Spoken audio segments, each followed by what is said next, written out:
হয়েছে পাঙ্গাস মাছই খাই না, আবার পাঙ্গাস মাছের বিরিয়ানি খাইতে যাব, একবার খাইয়াই দেখেন না এইটা যে এত বেশি মজার। আমার বাচ্চারা তো এটা খেতে মাঝে মাঝে বায়না ধরে। প্রথমবার খাওয়া হয়েছিল আমার ভাইয়া রান্না করছিল একবার, আমাদের বাড়ি গেছি তখন। তারপর থেকে আমার বাচ্চারা মাঝে মাঝে এটা খাওয়ার জন্য বায়না ধরে যে মামার মতো পাঙ্গাস মাছের বিরিয়ানি রান্না করে দাও।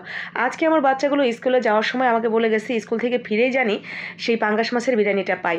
তো আমি ওদেরকে স্কুলে পৌঁছে দিয়েই বাসায় চলে আসছি যখন, তখন একটা পাঙ্গাস মাছ নিয়ে আসছি।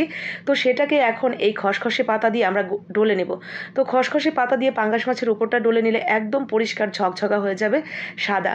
তো সুন্দর করে আমি পাঙ্গাস মাছটা পরিষ্কার করে এটাকে পিস পিস করে কেটে নেব। তো পুরোটা দিয়ে আমি রান্না করব না, যতটুকু একদম পিওর মাছ তো সেটাই আমি নেব একদম ছোট ছোট করে টুকরো করে। আর বাদ বাকি যেটা থাকবে সেটা রান্না করে খেয়ে ফেলবো বা ভাজি করে দিব বাচ্চাদের, ওরা খেয়ে নেবে। তো পাঙ্গাস মাছটা ডলা হয়ে গেছে, এখন আমি সুন্দর করে এটাকে কেটে কুটে সাইজ করে নিয়েছি। আর যতটুকু দিয়ে বিরিয়ানি রান্না করব সেটা টুকটুক করে কেটে নিয়েছি ঠিক এরকম। এরপরে এখানে আমরা দিয়ে দিব লেবু এবং লবণ এবং লেবু দিয়ে 10 থেকে 15 মিনিট এইভাবেই ভিজিয়ে রেখে দিব।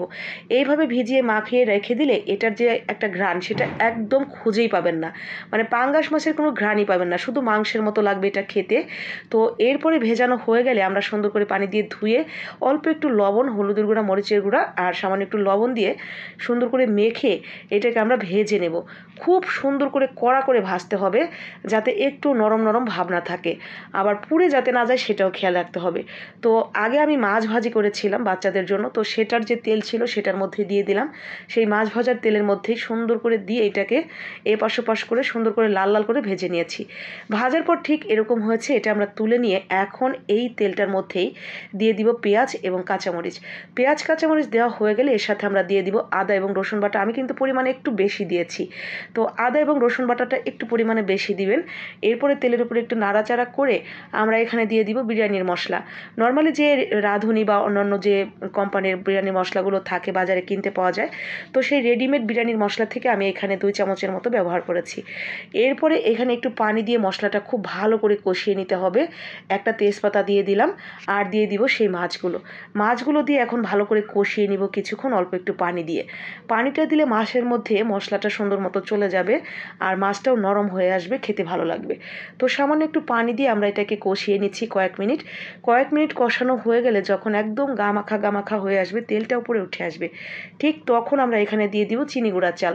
আমি চিনি গুঁড়া চাল দিয়েছি, আপনারা যে কোনো চাল দিয়েই করতে পারেন। তো চিনি গুঁড়া চালটা দিয়ে সুন্দর করে মিশিয়ে নিয়ে এর মধ্যে দিয়ে দিব পরিমাণ মতো পানি। ব্যাস, পানি দিলে আমাদের তেমন আর কোনো কাজ নেই, পানি দিয়ে অন্য কোনো কাজে চলে যাব। এরপরে এসে দেখবো এটা একদম সুন্দর মতো হয়ে বসে আছে। এত ভালো এটা খেতে। পাঙ্গাস মাছ খেতে যারা পছন্দ করেন একবার হলেও ট্রাই করবেন। বিশ্বাস করেন আপনি বুঝতেই পারবেন না যে এটা পাঙ্গাস মাছ দিয়ে রান্না করা হয়েছে, মনে হবে আপনি কোনো মাংসের বিরিয়ানি খাচ্ছেন, এত বেশি মজার। আমার বাচ্চারা এটা খেতে খুবই পছন্দ করে, ইভেন আমিও। আপনিও যদি রান্না করে একবার খান আপনিও এটার প্রেমে পড়ে যাবেন। তো কে কে খেয়েছেন এই অদ্ভুত ধরনের রান্না পাঙ্গাস মাছের বিরিয়ানি, একবার হলেও রান্না করে দেখবেন। আর যে খেয়েছেন তার অভিজ্ঞতা কেমন সেটাও কিন্তু জানাতে ভুলবেন না। তো সবাই যাতে এই পাঙ্গাস মাছের বিরিয়ানি রান্না করে খেতে পারে তার জন্য একটা লাইক কমেন্ট শেয়ার করে দিবেন যদি আপনার ভালো লাগে আর হাতের সময় থাকে। রিকোয়েস্ট করছি না, যদি আপনার পছন্দ হয়। আসসালামু আলাইকুম।